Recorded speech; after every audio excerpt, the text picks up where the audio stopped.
Thank you very much. It's Kaufman is Alive. I look at comic books new and old. Today I'm looking at the newest issue of Ultimate Spider-Man, issue number 15 by Marvel Comics. This is a $4.99 book.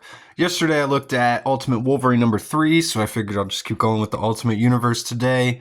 Looking at the newest issue of Ultimate Spider-Man. Got a cover by Marco Cicchetto here, who's the main artist. Again, I love how the Ultimate books put the main cover on the interior cover with no logos. You get the virgin print of the artwork here. We've got the Sandman in the background here, destroying some stuff. Spider-Man trying to save his daughter, May. And in this universe, we've got May Parker and Richard Parker, who are the children of Spider-Man and MJ here.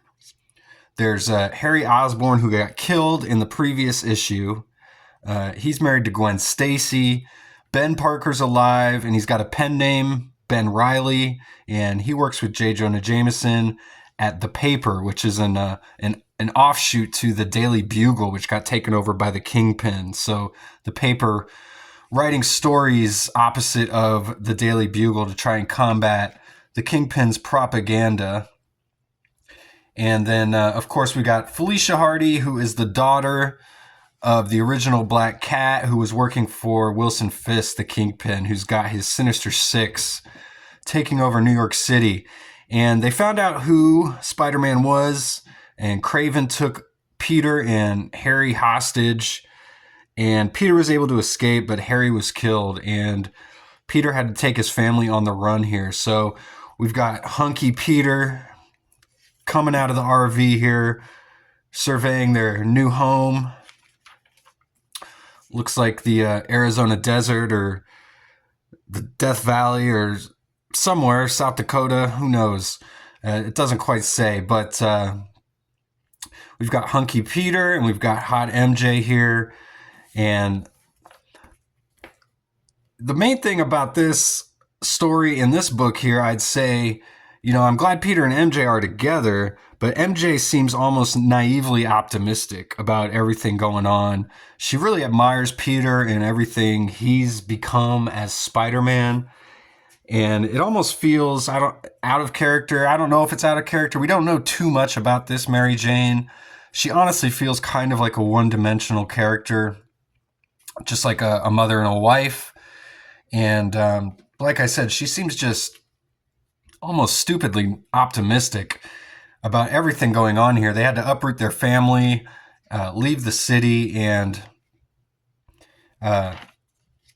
just kind of odd. And like they've even got neighbors. She's very friendly with the neighbors.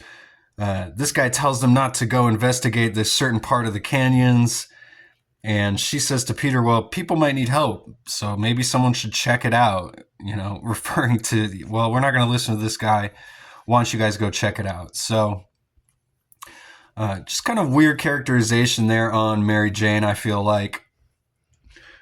We've got Richard Parker here, their son, and he has taken the Picotech suit, which was given to Peter by Tony Stark, and it basically works like a symbiote. And we're already seeing signs that it's a lot like Venom. Originally kind of hinting that it might take over Peter. Now we're strongly hinting that it could take over his son. So an interesting plot line going on there with this black suit that's got a mind of its own. We've got Richard here texting with Felicia Hardy back in New York City. They've struck up kind of a friendship. I do get kind of annoyed at like social media texting showing up in comic books. But, I mean, it does kind of is a necessary evil needed for this scene here as they're trying to communicate hundreds of miles away here. He's not getting very much connection, though, and the signal goes out just when he doesn't want it to, and he cusses, and Peter sneaks up behind him, and he goes, language, and we get that language joke a couple more times in the book, which was already beaten to ground back when Captain America did it in the Avengers, so not too funny here, but it's kind of cool seeing the red and blue Spider-Man working with the black costume Spider-Man here. even though he's almost like Spider-Boy, essentially. So kind of derivative of the Spider-Man Spider-Boy comic going on, but different because it's his actual son. But we see that the suit actually take the form of this giant black spider here as they're talking, and you can see that they even do the speech bubbles for the suit that talks back, just like how they would do it for Venom. And Spider-Man just wants to make sure that the suit will always try and protect Richard over anything else. The suit assures Peter that he's been modeled after Peter's own brainwaves, so of course he would. And it does seem kind of out of character to me, honestly, for Peter to just kind of be okay with his son just taking on this ultra dangerous identity as a Spider-Man here. And they go investigate this part of the canyons that their neighbor had warned them about. And they immediately get attacked by this giant Sandman creature here. And they discover that he's being controlled by these giant towers. And every time he turns into his human form, these towers like come on and shock him back into an unstable state. And this happens over and over again. I do like the way he draws Spider-Man. The artist here is David Messina. He's kind of the backup artist, I suppose, on this series. Marco Cicchetto is the main artist, but they've got David Messina doing some of the other issues here. I do feel like the issues that they put David Messina on aren't necessarily as important as some of the other issues, but they shut down this device. Richard isn't even sure if that's what he should do, but they come face to face with the human form of the Sandman here, and he explains to them that he snuck into this facility to find out what was going on, and they took him hostage and turned him into this monster, and then they just left him here abandoned, trapped, and hopeless, he says.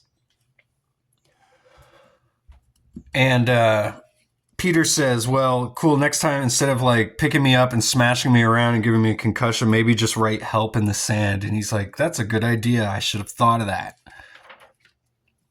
And that's the last we see of him, so I'm sure he'll turn up again in another issue. But kind of an underwhelming scene there, to be honest. But we do get the introduction to the Sandman there. And then again, it just seems kind of weird that they're just kind of chilling here. Spider-Man made the web. They're sitting in it like a hammock here. He asks, why do you love me? And she's like, well, she bites her lip. She says, you're awesome and really good looking. And they're still trying to get a hold of Gwen, and they can't get a hold of her. And she went to Harry's funeral, and they haven't been able to get a hold of her. Mary Jane asks if he's talked to Ben since they've left, and he says he's going to call him tomorrow. So, but it just seems weird that they're just kind of, they seem very calm and relaxed despite everything going on. Although, I mean, Peter does seem apprehensive and kind of nervous constantly, but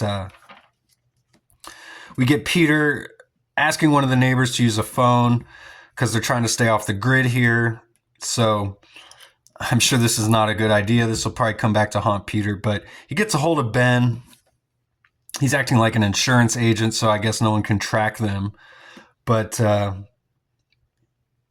Ben says that Peter doesn't need to come home right now, that he's doing just fine. And then we see that Jameson and Ben are confronted by the Kingpin's lackey here, Mr. Wesley. And he's basically threatening them to stop what they're printing in the paper.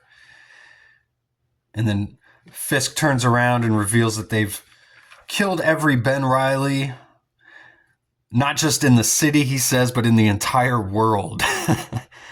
And kind of very, very odd, but super villain thing to do for sure. Ben's kind of confused. Like, why didn't you just kill me? Why don't you just kill us? And Kingpin explains that they're a useful tool to the Kingpin. So that's why he's kept them alive, but gave them a major warning, I guess, to basically toe the line and quit printing things against Wilson Fisk.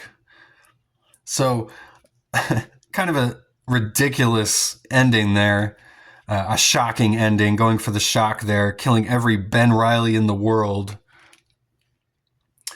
So, Ben says, when all is said and done, when wrongs have been righted and the shadow is lifted, I'm the guy who's going to write the obituary. So, a threat from Ben to Fisk as he leaves. And we get the credits here, and there's a preview of the next issue here. That cover for issue 16 looks pretty cool. Looks like we've got Mysterio going to be the main villain of that issue. I do like that almost every issue is kind of like a new villain, kind of a throwback to those original Spider-Man comics where you get a kind of a villain of the week type of deal. And I like that the issue is taking place in a different setting, not in New York City. In the last few issues were in the Savage Land, so I like that they're getting out of the city, putting Spider-Man in some different places. It made sense to do the Sandman when they're in the desert. So those are my thoughts on this issue. Thanks again for watching. Go check out my channel. I do post daily comic book reviews, and I'll see you guys on the next one.